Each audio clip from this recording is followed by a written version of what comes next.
విజయవాడ వరద ప్రభావితం చెందడానికి కారణం ముఖ్యంగా బుడమేరుకి గండ్లు పట్టమే. ఈ బుడమేరు గండ్ల వల్లే విజయవాడ ఈ స్థాయిలో ఇంత విధ్వంసం అయితే జరిగింది విజయవాడలో. అయితే ఈ యొక్క బుడమేరులు గండ్లు పూడ్చే బాధ్యత ప్రభుత్వం నిమ్మల రామానాయుడు గారికి అయితే అప్పచెప్పడం అయితే జరిగింది. మనందరికీ తెలుసు కదా, నిమ్మల రామానాయుడు గారు ఇరిగేషన్ శాఖ మంత్రి. ఆయనకి ఈ పని ఇచ్చినప్పటి నుంచి అక్కడే దాదాపు ఇంటికి కూడా వెళ్లకుండా డే అండ్ నైట్ ఆ పనులు, ఒక ఇరిగేషన్ శాఖ మంత్రి ఆయన కొంచెం కూడా అహంకారం లేకుండా డే అండ్ నైట్ ఆ కరకట్ట మీదే ఉండి, ఆ బుడమేరు కట్ట మీదే ఉండి గంటలు పూడ్చడంలో చాలా కీలకమైన పాత్ర పోషించారు. దాదాపు 10 రోజులు శ్రమించారనమాట. అంటే ఆ గంటలు ఏ స్థాయిలో పెద్దయో మనందరికీ తెలుసు.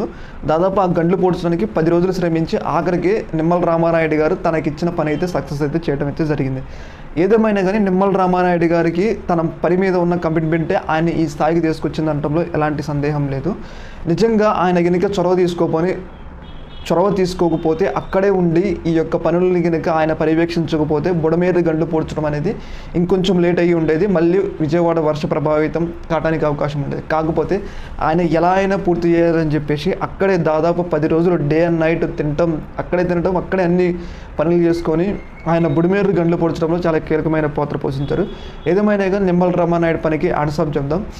అలాగే అందరు మంత్రులు ఇలాగే ఉండాలి అని కూడా కోరుకుందాం. ఏదేమైనా కానీ బుడమేరు బుల్లోడు అని చెప్పేసి నిమ్మల రామానాయుడు గారు అయితే పేరైతే తెచ్చుకుంటున్నారు.